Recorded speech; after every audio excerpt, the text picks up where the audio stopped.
Ora, bom dia a todos. Portanto, o nosso objetivo nesta parte do trabalho é fazer uma referência à classificação, portanto, dos vários tipos de survey. E, neste caso concreto, fizemos uma pesquisa a alguns autores e vamos, portanto, apresentar algumas propostas diferentes de classificação. O survey, como já tem sido referido, pretende obter descrições quantitativas de alguns aspectos do estudo da população e, fazendo uma pequena pesquisa, nós encontramos fundamentalmente estas classificações que estão agora na tabela. Portanto, quanto ao propósito, quanto ao objetivo, nós temos o Sampieri em 1991 apresentou uma classificação com 4 níveis: exploratório, descritivo, correlacional e explanatório.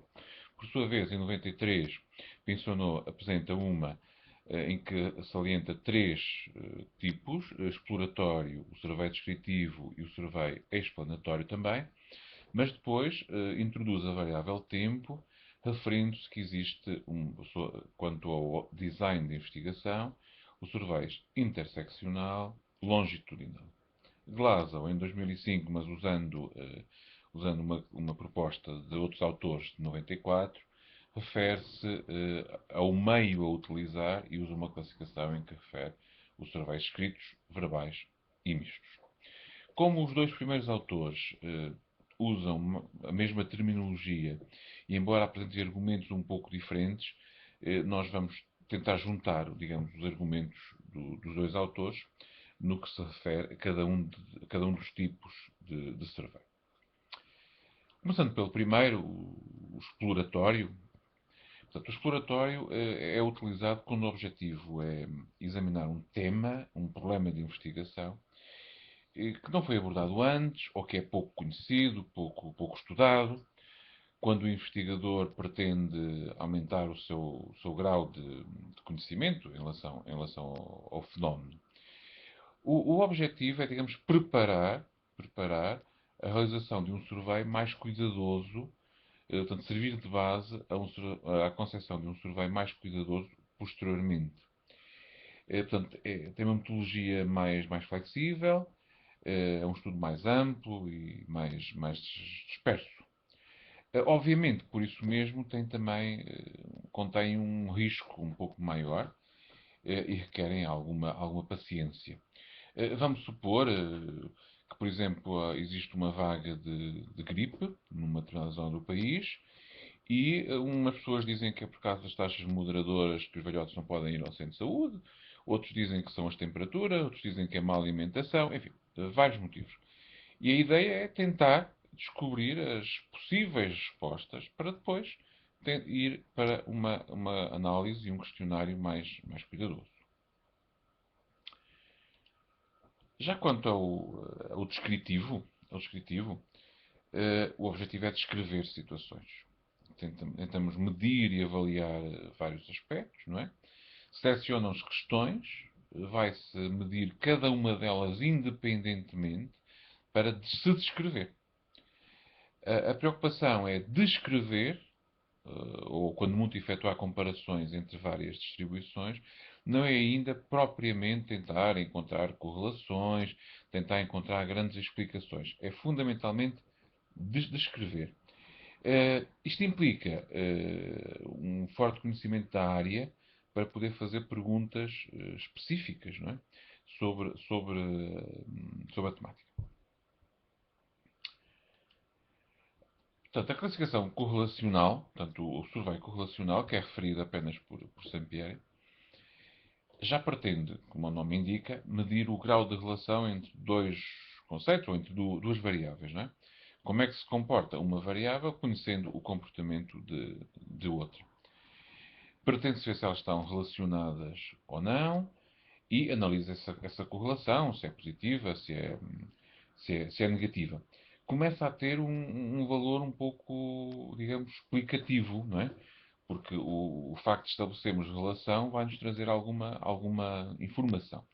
Claro que estamos sujeitos a erros de correlação, podendo apontar para a existência de relações que de facto depois se vêm a verificar que não existem. Quanto à classificação, portanto, em explanatório, em survey explanatório, que é de novo um termo retomado pelos dois autores, um questionário mais complexo.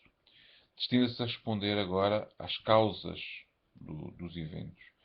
Destina-se a testar as teorias. Explicar porque que ocorre um fenómeno. Por que razão as tais variáveis estavam relacionadas? Por que motivo é que estão relacionadas? Quais são essas relações? Não é? Procura-se, portanto, entender o fenómeno, estabelecer que existe uma relação causal, mas também inquirir porque que essa relação existe. Portanto, vai mais além do que a simples descrição do fenómeno ou do que simplesmente estabelecer relações. São mais estruturadas e implicam em si um objetivo de proporcionar um entendimento do fenómeno que está em causa. Como referimos há bocadinho, como se referiu naquela tabela, utiliza um outro objetivo de classificação, um outro propósito de classificação, que é introduzir a questão do tempo. Então aí ele tem uma proposta entre surveys interseccional e longitudinal. O interseccional os dados são coletados, são recolhidos num momento do tempo. A partir, portanto, de uma amostra e representam a resposta da população naquele momento, naquele tempo. O que dificulta, obviamente, tentar retirar inferências causais, porque é feito num ponto. Claro que podem existir estudos anteriores que, se tiverem qualidade, podem ser comparadas, não é? De qualquer forma, este teste de hipóteses exige dados anteriores com qualidade ou obtidos mesmo por outras pessoas, obtidos que possam ser comparáveis, digamos assim. Já o longitudinal vai coletar dados em mais do que um momento do tempo. Proporciona, obviamente, um maior grau de confiança, não é? Das interferências causais, pois estabelecem, de forma mais simples, a prioridade temporal. Já pode medir algumas dimensões, por exemplo, o que aconteceu antes e o que acontece depois de um determinado fenómeno, para verificar se este teve ou não teve algum efeito. Já com o meio que é utilizado, Glasgow, em 2005, apresentando fundamentalmente uma classificação de Salant and Dillman de 94, referencia então os surveys escritos, os verbais e os mistos. Os escritos permitem, portanto, a quem está a responder uma maior disponibilidade, uma maior sequência de resposta. Claro que sujeitamos-nos a erros porque as respostas podem ser tendenciosas ou não se responde intencionalmente. Portanto, intencionalmente, a pessoa que está a responder pode não querer escrever uma determinada coisa. Não dar uma opinião, digamos, que ficará para todos os efeitos escrita. E, portanto, isto não há um contacto direto. Como não há um contacto direto, as pessoas podem não responder. Nos verbais, nos surveys verbais, que é utilizado sobretudo quando não conhecemos exatamente as pessoas que vamos, onde a população não é totalmente conhecida, para sermos mais rigorosos, ou tem pouca probabilidade de responder por escrito, por vários motivos, até pode ser uma população, por exemplo, que não se dê bem em responder por escrito, tendencialmente analfabeta, etc. E também é utilizado quando os testes são longos e complexos, porque pode haver necessidade de uma explicação.